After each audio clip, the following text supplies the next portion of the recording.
శ్రీభారత్ వీక్షకులందరికీ శుభాకాంక్షలు, నమస్కారాలు. నేడు ఫిబ్రవరి 21వ తారీఖు తెలుగు వారందరికీ మహోత్సవం. ఏమిటి అంటే మాతృభాషా దినోత్సవం. తల్లి భాష పండుగ, తల్లి భాష పండుగ అనాలి. అయితే మహాఘనంగా మనం ఉత్సవాలు, సంబరాలు, ఇంకా రకరకాల వేడుకలు జరుపుకుంటున్నాం. కానీ మనం తెలుగు వాళ్ళం తెలుగులో బ్రతుకుతున్నామా అనేది ప్రశ్న. ఖచ్చితంగా బ్రతకడం లేదండి. ఎందుకు అంటే తెలుగు భాష అంతరించిపోతున్నది, పోతున్నది, ఇక త్వరలో తెలుగు భాష ఉండదు అని చాలామంది పెద్దవాళ్ళు, అంటే తెలుగు భాష పట్ల అభిమానము, ప్రేమ ఉన్నవాళ్ళు, తెలుగు భాషే తమ జీవితంగా జీవించేవాళ్ళు అట్లా కొందరు ఉంటారు. వాళ్ళు మాత్రం బాధపడుతున్నారు, కానీ మామూలు జనానికి మాత్రం తెలుగు అక్కర్లా. తెలుగు ఉంటే ఎంత పోతే ఎంత, అది సెకండ్ లాంగ్వేజ్. మొట్టమొదటిగా ఫస్ట్ లాంగ్వేజ్గా ఉండింది, తర్వాత సెకండ్ లాంగ్వేజ్ అయింది. ఇప్పుడు ఇంగ్లీషు, సంస్కృతం అవన్నీ వచ్చాక తెలుగు థర్డ్ లాంగ్వేజ్ అయింది, అంటే 3వ స్థాయికి దిగజారిందనమాట. ఇప్పుడు మన పొరుగున తమిళనాడు వాళ్ళు, మలయాళీలు, కన్నడిగులు ఉన్నారు. వాళ్ళు తమ భాషను విపరీతంగా ప్రేమిస్తారు. తమిళులైతే వాళ్ళకు మామూలు అభిమానం కాదు, భాషా దురభిమానం ఉంది. తమ భాష తప్ప ప్రపంచంలో మరొక భాష ఏది కూడా గొప్పది కాదు అనే ఒక మహాఘనమైన అభిప్రాయం వాళ్ళలో వేళ్ళు అనుకుని పాతుకుపోయింది చిరకాలంగా. కారణం ఏమిటి అంటే వాళ్ళకి అక్షరాలు తక్కువ. మనలాగా మహాప్రాణాలు లేవు. మన మహాప్రాణాలు సంస్కృతం నుంచి తెచ్చుకున్నాము. మనకు 56 అక్షరాలు, వాళ్ళకి ఇంకా తక్కువే ఉన్నాయి. అందువల్ల మహాప్రాణాలు సంస్కృతం నుంచి తెచ్చుకోవడం వల్ల మనం భాషను పెంచుకుని ముందుకెళ్తున్నామని మనం అనుకుంటున్నాం. కానీ ఆ మహాప్రాణాలు లేకుండానే మా భాష అతి ప్రాచీనమైనది, శాసనాల కాలం నుంచి కూడా ఉన్నది. తెలుగు శాసనాల కంటే కూడా ముందుగా మా భాషే ఉంది, మా భాషలో శాసనాలే ఉన్నాయి అని చెప్పి వాళ్ళు ప్రాచీన భాష, దానికి ఉన్న హోదాను సంపాదించుకున్నారు మొట్టమొదట. మన భాష అంతకుముందే ఉంది, పరిశోధనలు జరగడం లేదు. ఎందుకంటే మన భాష పట్ల మనకున్న చులకన భావం వల్ల, తూష్ణీభావం అంటారు, ఏముందిలే అని ఒక నిర్లక్ష్యం. అందువల్ల మనకి పరిశోధనలు జరగకపోవడం వల్ల మన భాష ఇంకా ప్రాచీనమైనది అని నిరూపించుకునే అవకాశాలు తగ్గుతున్నాయి అన్నమాట. ఇప్పుడు తమిళనాడు వెళ్ళామనుకోండి, బస్సులు ఎక్కుతాం, అక్కడ తమిళంలో తప్ప మీకు ఇంగ్లీష్లో కూడా అక్షరాలు ఉండవు. ఏ బస్సు ఎక్కడికి పోతుందో ఎక్కిన వాడు తెలుసుకుని ఎక్కితే తప్ప ఎక్కడ దిగుతాడో ఏమవుతాడో తెలియదు, అంతా అయోమయం. అట్లా ఉంటుంది. మనకు చూడండి, ఇక్కడ తెలంగాణలో తెలుగు, ఇంగ్లీషే కాకుండా ఉర్దూలో కూడా రాసి ఉంటాయి. 3 భాషలు ఇక్కడ చలామణిలో ఉన్నాయి కనుక, ప్రాచుర్యంలో ఉన్నాయి. చలామణి అనకూడదు, చలామణి కూడా హిందీ పదం కాబట్టి ప్రాచుర్యంలో ఉన్నాయి కనుక మళ్ళీ సంస్కృత భాష వాడుతున్నారు మీరు అంటారు. జనని సంస్కృతంబు ఎల్ల భాషలకును అని కృష్ణదేవరాయలు చాటాడు. కన్నడిగుడు తెలుగు భాష కండ అన్నాడు, ఆయన కండ చక్కెరలాగా ఉంది అన్నాడు. కానీ మనం ఏం చేసాము, ఆ తీపిదనాన్ని మెల్లగా కోల్పోతున్నాం అనమాట. కారణం ఏంటంటే రకరకాల భాషలను మన భాషలోకి, రకరకాల భాషల్లోని పదాలను మన భాషలోకి తీసుకుని వాటిని ఇక ఇంగ్లీష్లోనే చెప్పాలి, తెలుగైజ్ చేయడం, ఆంధ్రీకరించుకోవడం చేసామన్నమాట.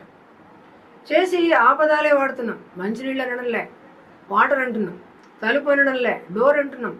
ఇట్లా రకరకాలుగా చేస్తున్నాం అనమాట. ఇతర భాషా పదాలు తెచ్చుకుని వాటికి బానిసలైపోయి మన అసలు పదాలు మనం మర్చిపోయాము.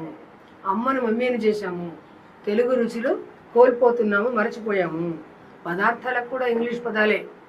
సూపు, పులుసు అనడంలే, సూపు. తర్వాత కర్రీ, కూర అనడం లేదు, పప్పు అనడం లేదు. రన్నింగ్ డాల్ అంటున్నాం, రన్నింగ్ డాల్. చారు అయితే రసం. ఇట్లాంటి రసం సంస్కృత పదం, తమిళంలో రసం అని వాడతారు చారుని. మనం చారు అనకుండా రసం ఇంగ్లీష్ పెట్టాం మళ్ళా. అట్లా అంటున్నాం అనమాట.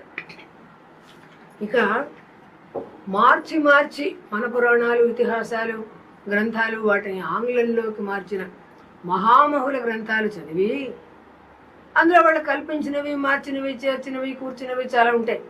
అవన్నీ కూడా పెట్టుకుని అవే నిజం అనుకుంటున్నాం. ఎట్లా చేశారు వాళ్ళు? మైథాలజీ అన్నారు. మన పురాణాలను, ఇతిహాసాలను, ఇతర గ్రంథాలను, అన్ని వేదాలను కూడా మైథాలజీ అన్నారు వాళ్ళు. మన వేదాలలో చెప్పనిది ప్రపంచంలో ఎక్కడా లేదండి. అది తెలుసుకోవాలి, మనం తెలుసుకోవాలి, ముందుకు వెళ్ళాలి. సంస్కృత భాష నేర్చుకుని దాన్ని వాటిలో మర్మాలన్నీ పరిశోధించి తెలుసుకుని ఇప్పుడు చెప్పాలంటే డీకోడ్ చేసుకుని తప్పలే ఇంకా మళ్ళీ ఇంగ్లీష్ పదమే వాడాల్సి వచ్చింది నాకు కూడా. అట్లా చేసుకుని తెలుసుకుంటే తప్ప మనకు తెలియదు. వాడెవడో విమానం కనిపెట్టాడు, రాకెట్ కనిపెట్టాడు, ఏమి కనిపెట్టలేదండి ఎవరు. డిస్కవరీ అంటున్నారు వాడు. ఉన్నదాన్ని కవర్ తీశారండి, కవర్ డిస్క్లోజ్ చేశారు, అంతకంటే ఏం చేయలేదండి వాడు. నేను పదే పదే ఇదే చెప్తున్నాను అనమాట. ఉన్నది ఉన్నట్టుగా అది ఉంది అని చెప్తున్నారు వాళ్ళు, బయటకు తీశారు అంతే తప్ప కొత్తగా వాళ్ళకి అనుకున్నది ఏం లేదు. మిత్ అంటే కల్పన, అంటే లేనిది.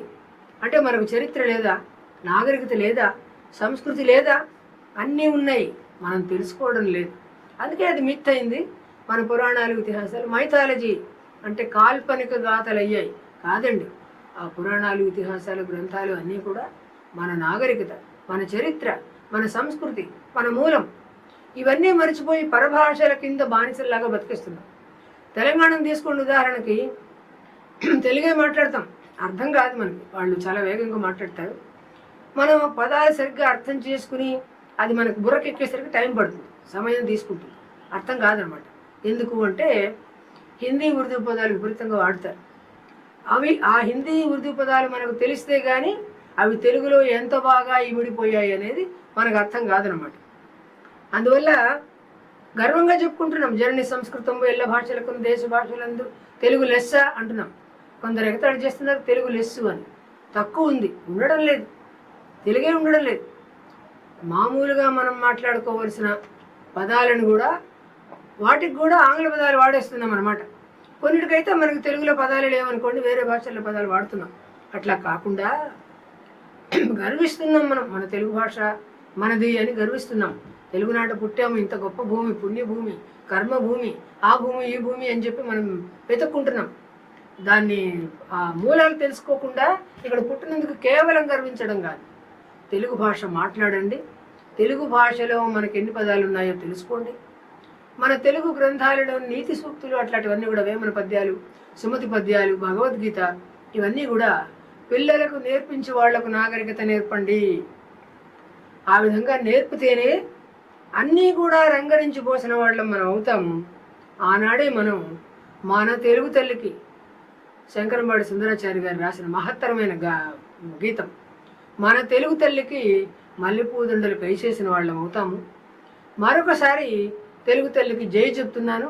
తెలుగే మాట్లాడండి, తెలుగు నేర్చుకోండి, అందరికీ నేర్పండి. తెలుగు భాష ప్రాధాన్యాన్ని, ప్రాముఖ్యాన్ని చాటండి. జై తెలుగోడా అని అందరూ కీర్తించేలాగా చేయండి. నమస్కారం.